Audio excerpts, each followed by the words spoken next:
Hi friends, मैं राजेश आप सभी को आपके अपने YouTube channel unique math with Rajesh sir में स्वागत करता हूं। आज हम सब क्लास 10 मैथ एनसीईआरटी के chapter number 3 linear equation in two variable के एक्सरसाइज 3B के प्रश्न नंबर 6 से लेकर प्रश्न नंबर 15 तक के प्रश्नों पर चर्चा करेंगे। और ये डियर आपके लिए बहुत ही इंपॉर्टेंट वीडियो होने वाली है, तो इसको आपको अच्छी तरह से कंसंट्रेट होकर पूरी वीडियो को देखना है। ठीक है, चलते हैं। प्रश्न नंबर 6 है, कहता है कि समीकरण 5x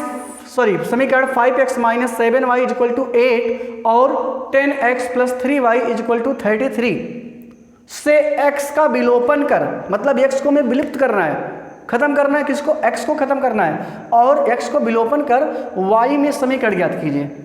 y के फॉर्म में मुझे समीकरण ज्ञात करना है और फिर उसको हल करना है। तो अब क्या करना है, सबसे पहले इक्वेशन को नोट कर लेते हैं। इक्वेशन क्या है कि 5x - 7y = 8 और दूसरा इक्वेशन क्या है, इसको हम समीकरण 1 बना लेते हैं। ठीक है, दूसरा इक्वेशन है कि 10x + 3y = कितना है, 33 है। इसको हम इक्वेशन नंबर 2 बना लेते हैं। ठीक है, यह समीकरण 1 था कि 5x - 7y = 8 और दूसरा था 10x + 3y = 33। ये इक्वेशन नंबर 2। आपको इसमें क्या करना है, अब इसको हल करना है विलोपन बेस से। किसको विलोप करना है? x को विलोप करना है।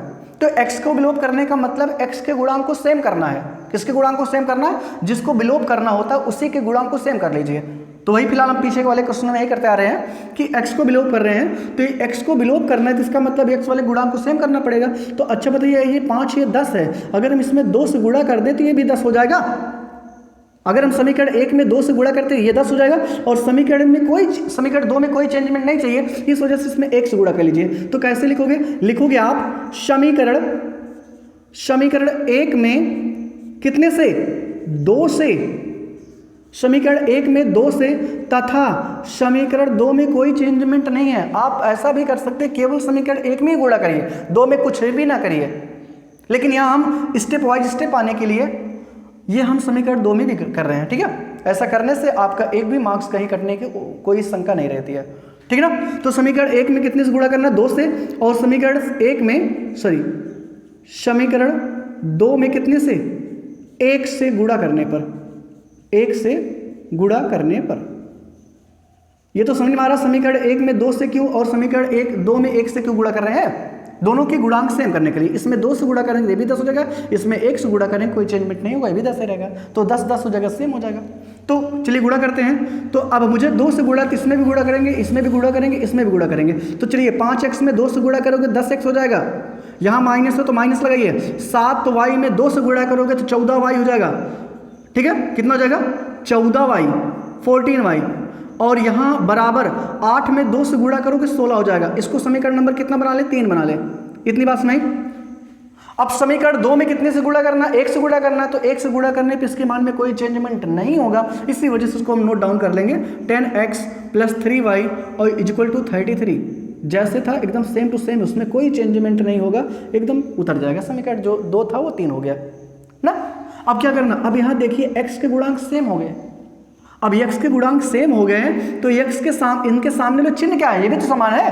तो जब समान होता है तो आपको क्या करना होता है? घटाना होता है। तो कैसे लिखोगे? समीकरण 3 माइनस समीकरण कितना? 4। ओके, समीकरण 3 में से समीकरण 4 को घटाने पर इसका मतलब हुआ शॉर्ट फॉर्म लिख देंगे। और यहाँ क्या करना है? अब घटाने का मतलब होता है नीचे वाले जितने भी टर्म होंगे उन सबका चिन्ह बदल देंगे। जो प्लस में होगा वो माइनस में हो जाएगा, जो माइनस में होगा वो प्लस में हो जाएगा। तो ये माइनस, ये प्लस था नहीं, कुछ सामने है तो इसका मतलब प्लस है, तो ये माइनस हो जाएगा, ये भी माइनस हो जाएगा और ये भी माइनस हो जाएगा, क्योंकि इनके सबके सामने प्लस है तो सबका चिन्ह बदल के माइनस हो जाएगा। अब ये तो कट गया, अब क्या आया? ये माइनस में ये भी है, माइनस में भी है, तो माइनस माइनस जुड़ता है। तो माइनस में 14y और -3y को ऐड कर लेंगे तो माइनस में 17y होगा। ओके, 14 3 17, माइनस माइनस जुड़ा तो माइनस 3 लगेगा। अब यहाँ आप देखिए ये 16 के सामने प्लस है, कुछ नहीं तो इसका मतलब प्लस है, ये प्लस है ये माइनस है, तो 17 में से 16 निकल जाएगा तो कितना आएगा? सॉरी, 33 में से 16 निकल जाएगा, कितना आएगा? 17 आएगा। कितना आएगा? वो भी माइनस में 17 आएगा। अब इधर ये गुणा है, इधर के भाग, तो y बराबर कितना हो गया? -17 बटे -17। ओके, -17 बटे -17, ये कट जाएगा तो y का मान कितना हो जाएगा? 1 हो जाएगा। इतनी बात समझ में आई कि नहीं? देखिए यहाँ x विलुप्त हुआ था कि नहीं? x विलुप्त हो गया और y के फॉर्म में आ गया समीकरण, और जब ये y के फॉर्म हो जाएगा तो इसका y का मान निकाल लिया। अब जब y का मान निकल जाएगा तो y का मान चाहे आप समीकरण 1 चाहे समीकरण 2 में रखिए, तो जब यहाँ क्या लिखेंगे? y का मान कहाँ रखने पर? समीकरण 1 में रखने पर। समीकरण 1 में रखने पर, समीकरण 1 क्या है? 5x -7y = 8 है, तो 5x -7 गुणे y का मान 1 है, बराबर कितना? 8। तो यहाँ से 5x, ये -7 1 के 7 हो जाएगा, 5x ये -7 बराबर कितना? 8। तो यहाँ से 5x बराबर 8 धन 7, क्योंकि इधर माइनस इधर आके प्लस हो गया, तो 5x बराबर कितना आएगा? 15 आएगा। तो x बराबर आएगा 15 बटे 5, यानी x का मान कितना आ गया? 3। तो x का मान कितना आ गया? 3, और y का मान कितना आ गया? 1। यही आपका क्या होगा? समीकरण का हल होगा। ठीक है, समझ में आया? चलते हैं स्टूडेंट, प्रश्नावली का 7वां प्रश्न है। कहता है समीकरण ax + by और bx + ay में से y को विलुप्त कीजिए। अब की बार किसको विलुप्त करना है? y को। इसके जस्ट पहले वाले प्रश्न में x को विलुप्त करना था, अब की बार y को विलुप्त करना है। y को विलुप्त करने का मतलब होता है y का मान निकाल, y का जो गुणांक है उसको सेम करना है। जिसको आपको विलुप्त करना है उसी के गुणांक को सेम कर लीजिए। तो यहाँ पहले इक्वेशन नोट कर लेते हैं। पहला इक्वेशन क्या है? x + ax + by = 2 है, ये इसको इक्वेशन में फर्स्ट बना लीजिए। दूसरा इक्वेशन क्या है? bx + ay = 3 है। ठीक है ना? मुझे किसको विलुप्त करना है? y को विलुप्त करना है। तो y को विलुप्त करना है, इसका मतलब y के गुणांक को सेम करना है। अच्छा बताइए, वहाँ यहाँ y का गुणांक कौन है? b है, और यहाँ गुणांक कौन है? a है। तो अगर इसमें a मिल जाए, इसमें b मिल जाए, तो यहाँ भी a b हो जाएगा, यहाँ भी a b हो जाएगा। भाई अगर दोनों में a b कर लें तो यहाँ a b करने के लिए मुझे क्या करना पड़ेगा? a से गुणा करना पड़ेगा, ये लाना पड़ेगा, और इसमें a b लाने के लिए b लाना पड़ेगा। तो इसका मतलब क्या हुआ? साफ साफ दिखाई दे रहा होगा, समीकरण 1 में आपको a से गुणा करना होगा और समीकरण 2 में कितने से गुणा करना होगा? b से। तो कैसे लिखोगे? लिखोगे समीकरण 1 में कितने से? a से। समीकरण 1 में a से, तथा समीकरण 2 में कितने से? 2 में b से गुणा करने पर, b से गुणा करने पर। अब चलिए कर दीजिए। तो समीकरण 1 में a से गुणा कर रहे हैं, तो इसका मतलब इसमें भी a से गुणा होगा, इसमें भी a से गुणा होगा, इसमें भी a से गुणा होगा। तो कर लीजिए, अगर a का गुणा ax में करेंगे तो हो जाएगा a² ax, प्लस a का गुणा by में करेंगे तो हो जाएगा aby, और a का गुणा 2 में करेंगे तो हो जाएगा 2a। अब इसको समीकरण नंबर कितना बना लेंगे? 3। इतनी बात समझ? अब समीकरण 2 में b से गुणा करना है, तो अगर यहाँ b से गुणा करेंगे, bx में b से गुणा करेंगे तो हो जाएगा b² x, और b से गुणा करना है ay में, तो ये भी हो जाएगा aby। ठीक ना? बराबर इसमें 3 से गुणा करना है, सॉरी 3 में b से गुणा करना है तो हो जाएगा 3b। इसको समीकरण कितना बना लें? 4 बना लें। अब बताइए कौन सा टर्म सेम हो गया? y वाला टर्म जो है सेम हो गया, इसमें भी a b है, इसमें भी a b है, y का गुणांक सेम हो गया ना। अब जब y का गुणांक सेम हो गया तो आप देखिए कि उन दोनों के सामने चिन्ह क्या है। तो यहाँ भी आपको दिख रहा होगा प्लस, और यहाँ भी दिख रहा होगा प्लस। अगर दोनों में प्लस हैं तो इसका मतलब है घटाना पड़ेगा, दोनों में चिन्ह समान है तो घटाना पड़ेगा। क्या लिखोगे? यहाँ लिख देना है आपको समीकरण क्या? 3 माइनस समीकरण कितना? समीकरण 4 कर देना है। तो यहाँ करोगे तो कितना हो जाएगा? ये माइनस, ये भी माइनस, ये भी माइनस। ठीक है ना? अब यहाँ देखिए ए बी कट जाएगा। क्यों कट जाएगा? क्योंकि एक सामने प्लस हो गया, एक के सामने हो गया माइनस, था प्लस लेकिन हो गया माइनस, तो दोनों क्वांटिटी सेम है, एक सामने प्लस एक सामने माइनस से कट जाएगा।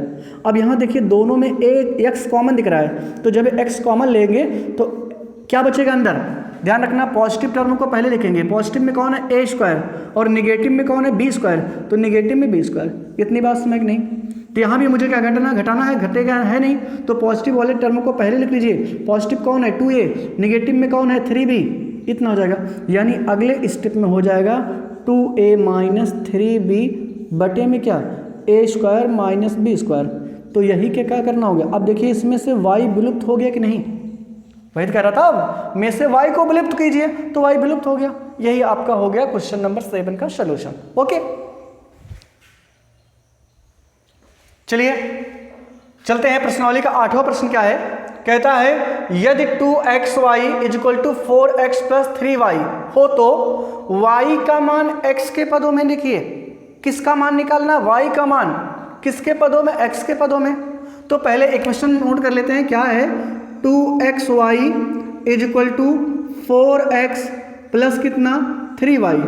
यहाँ y का मान निकालना है, किसका मान, यहाँ साफ साफ कह रहा y का मान, तो जिसका मान निकालना हो उसके टर्म को एक साइड कर लीजिए। तो यहाँ भी x, यहाँ y है, यहाँ भी y, इसमें y नहीं है, तो इस y को मुझे इस तरफ लाना होगा।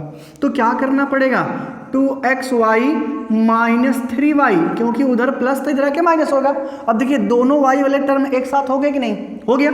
अब अगले इधर क्या बचा, ये x बचा, जिसका मान निकालना हो उसके सारे टर्म को एक साथ करना है। तो y का मान निकालना है, तो y वाले टर्म को हमने एक साथ कर लिया। इधर ये y वाला टर्म था, भले ही इसमें x है लेकिन y है इसमें, तो इस वाले y को इधर लाएंगे तो ये माइनस में हो जाएगा। अब यहाँ से y आपको दिख रहा होगा कॉमन, तो y कॉमन ले लेंगे तो क्या बचेगा अंदर, क्या बचेगा स्टूडेंट, यहाँ बचेगा 2x। भाई इसमें से 2xy में से y निकाल लेंगे तो क्या बचेगा, 2x बचेगा, और इसमें से y निकाल लेंगे तो क्या बचेगा, केवल बचेगा 3 ना, और इधर क्या बचा 4x, यानी यहाँ से y। अब बताइए ये इधर पूरा क्या है, गुणा है, तो इधर आके क्या हो जाएगा, भाग, भाग का मतलब बटे में हो जाएगा, यानी 4x बटे में 2x माइनस 3।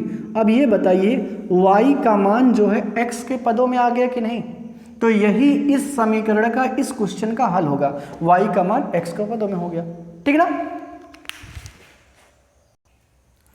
चलते हैं प्रश्नावली का 9वां प्रश्न है, हल कीजिए। क्या हल करना है, एक समीकरण आपको दिया है x plus y equal to 8, क्या दिया है, x plus y equal to 8, ये समीकरण 1 है, और एक और दिया है, वो कितना है, वो दिया है x माइनस वाई और प्लस 2 दिया है इक्वल टू 0। तो ध्यान रखिएगा, जैसे इसमें देखिए कि जो कांस्टेंट टर्म है वो बराबर के राइट साइड में है, और इधर कांस्टेंट टर्म जो है या तो बराबर के क्या है, लेफ्ट में है। तो या तो दोनों कांस्टेंट टर्म जो है वो बराबर के इस साइड हो, या तो दोनों इस साइड हो। तो हम इसको इस साइड कर लेंगे तो क्या हो जाएगा, x minus y equal to ये -2 हो जाएगा, ठीक है। अब इसको इक्वेशन सेकंड बना लेंगे, नहीं सुना है। यहाँ देखिए इक्वेशन नंबर फर्स्ट में क्या था, राइट हैंड साइड के में क्या था, वो कांस्टेंट टर्म था, इधर राइट हैंड साइड में 0 था, तो इस कांस्टेंट टर्म को हमने राइट हैंड साइड में कर लिया, सुना। अब क्या करना है, अब आपको दोनों को हल करना है, कौन से विध से, विलोपन विध से। विलोपन विध में करते क्या है, पहले हम दोनों समीकरणों में या तो x के गुणांक या तो y के गुणांक को सेम कर लेते हैं, बराबर कर लेते हैं। तो यहाँ देख रहे होंगे आप, यहाँ भी x, यहाँ भी x, यहाँ भी y, यहाँ भी y, दोनों में, दोनों समीकरण में x भी सेम है, y भी सेम है, तो काम बन गया।